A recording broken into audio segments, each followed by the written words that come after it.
Halo kawan pajak, senang sekali bisa bertemu kembali dalam podcast KPP Pratama Curug dalam segmen Ojak.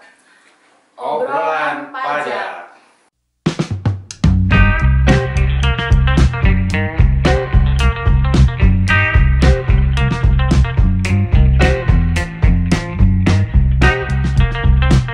Dalam segmen Ojak kali ini saya ditemani oleh pemateri kita yang luar biasa, yaitu Kepala Seksi Pengawasan 5 KPP Pratama Curug, Bapak Bagus Nugroho. Yeay, selamat sore Pak Bagus. Selamat sore. Bagaimana kabarnya hari ini Pak? Alhamdulillah baik. Semoga kawan pajak semuanya juga dalam keadaan baik ya Pak Dwi ya.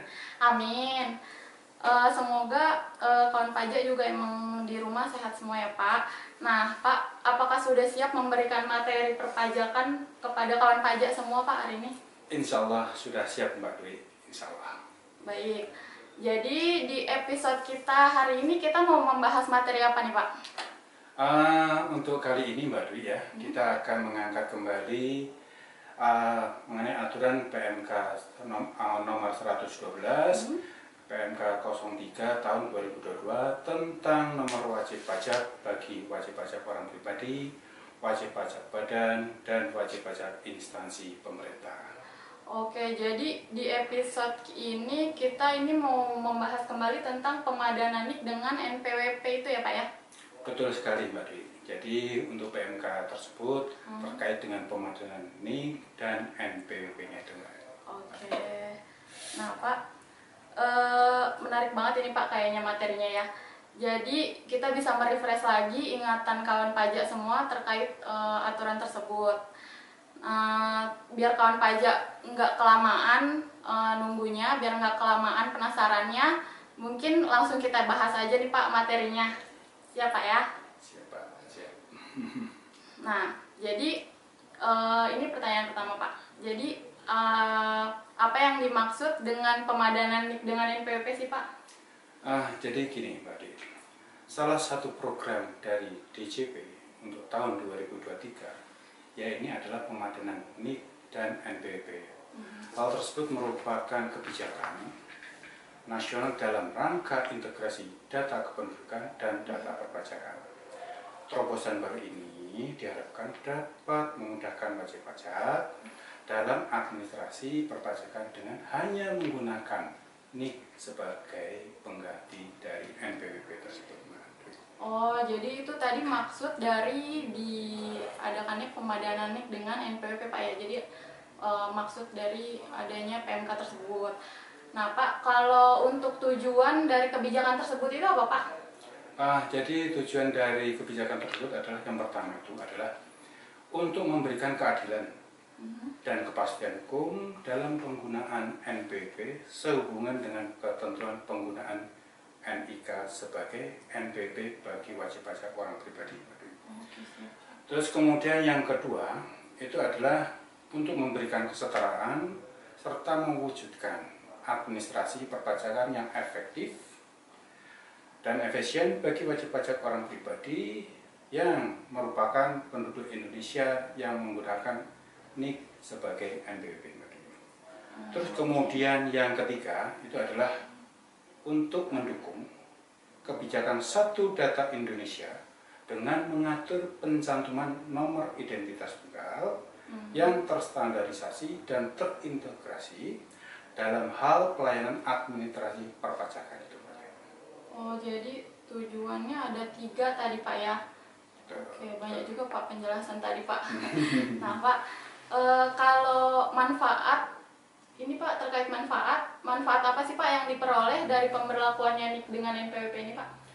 Jadi gini Mbak Dwi, untuk NIK yang baru yang diaktifasi jika pemilik NIK sudah memenuhi syarat sebagai subjektif dan objektif, dengan NIK jadi NPWP, maka dapat meningkatkan efisiensi dalam sistem perpajakan.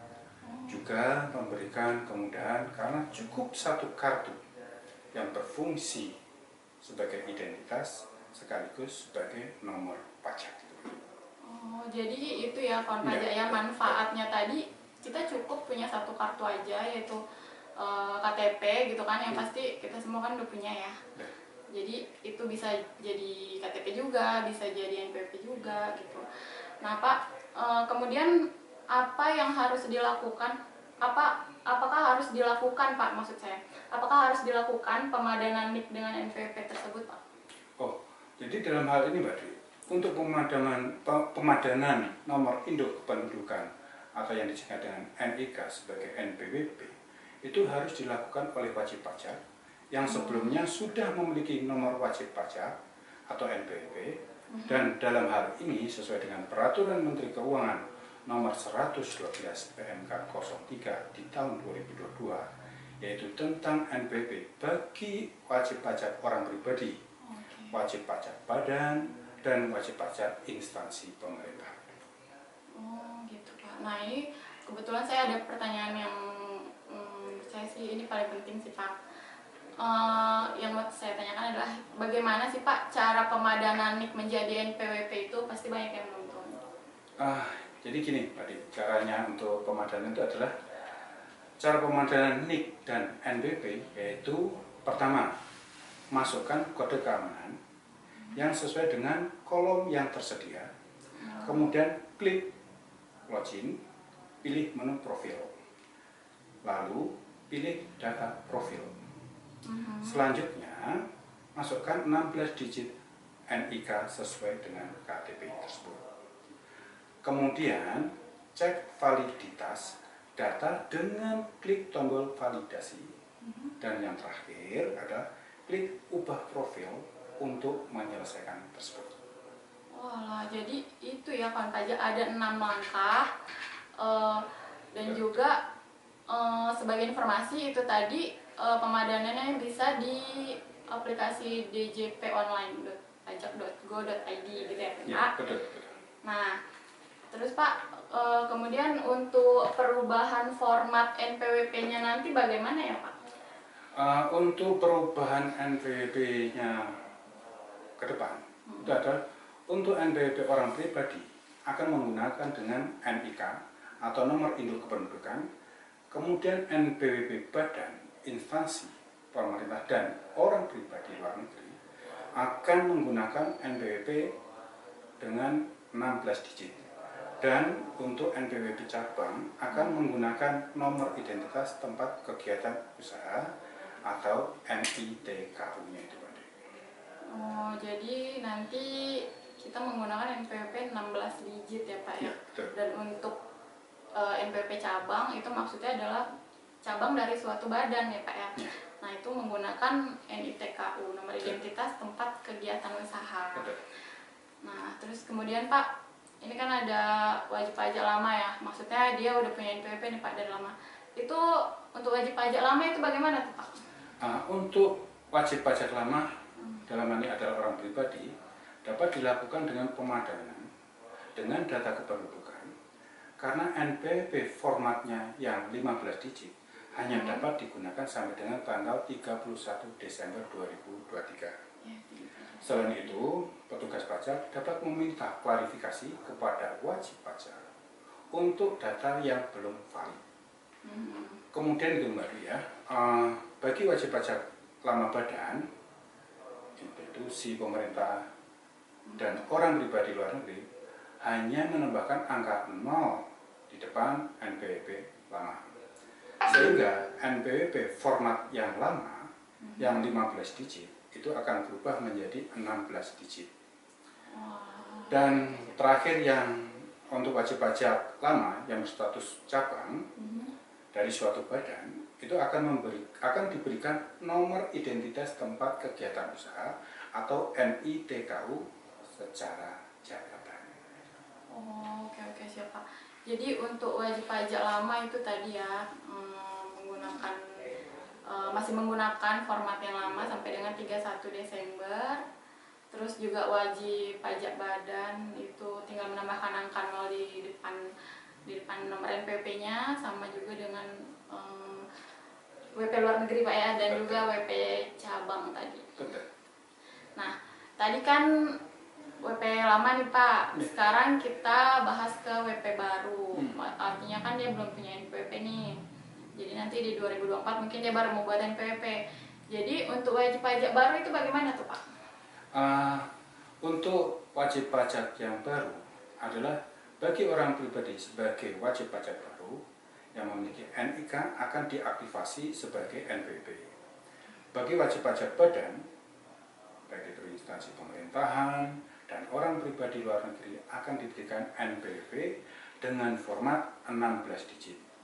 Dan bagi wajib pajak cabang akan diberikan nomor identitas tempat kegiatan usaha atau NITKU.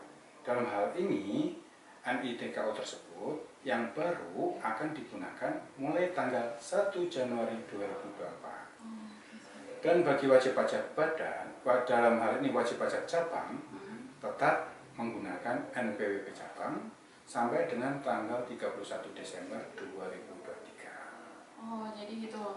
Jadi gitu ya, kawan pajak, tadi udah dijelasin sama Pak Bagus terkait WP lama, terus juga udah dijelaskan terkait WP baru nanti di 2024. Nah, baik Pak. Jadi tadi itu kita udah membahas terkait PMK 112. Jadi ya intinya tentang pemadanan NIK dengan NPWP. Jadi kesimpulan kita Pak pada hari ini untuk materi pemadanan NIK dengan NPWP itu Pak, jadi gimana tuh Pak? Jadi ini Mbak Dwi, untuk kesimpulannya, untuk seluruh NPWP dengan format lama ya dalam ini masih bisa digunakan sampai dengan tanggal 31 Desember 2023. Ketentuan mengenai pencantuman NPWP dengan format 15 digit yang terbit sebelum tanggal 1 Januari 2024 masih tetap berlaku dan tidak diperlukan suatu pembetulan ataupun penggantian. Oke, jadi untuk kesimpulan kita hari ini adalah itu tadi sampai dengan 31 Desember ya Pak ya. Nah, jadi buat kawan pajak yang masih belum belum memadankan NIK dengan NPWP-nya, masih ada waktu sampai dengan 31 Desember tadi, sampai dengan akhir tahun ini lah ya intinya. Oke. Baik, mungkin cukup sampai di sini aja Pak terkait materi PMK 112 tahun 2022 tentang, nah ini panjang nih Pak, tentang NPWP bagi wajib pajak orang pribadi, wajib pajak badan, dan wajib pajak instansi pemerintah. Terima kasih juga sudah memberikan kepada Pak Bagus, terima kasih banyak untuk materi yang sudah Bapak berikan. Saya juga jadi belajar banyak sih Pak dari penjelasan Bapak tadi. Sama-sama Mbak Dwi, dalam hari ini semoga materi yang saya berikan dapat bermanfaat untuk kawan pajak dan untuk kita dalam menjalankan tugas. Amin. Pokoknya terima kasih banyak Pak Bagus udah bersedia meluangkan waktunya menjadi pemateri podcast kita hari ini. Sama-sama Mbak Dwi. Terima kasih juga kepada kawan pajak semua yang telah menonton podcast kita sampai habis. Semoga kawan pajak semua memahami ya kewajibannya untuk pemadanan NIK, khususnya untuk pemadanan NIK dan NPWP ini, dan akan berlaku juga format yang baru di 2024 nanti. Baik, demikian podcast kita kali ini. Jangan lupa untuk memfollow seluruh sosial media KPP Pratama Curup ya, dan juga like, komen, dan share video ini. Kami pamit undur diri. Sampai jumpa di podcast selanjutnya. Wassalamualaikum warahmatullahi wabarakatuh. Terima kasih.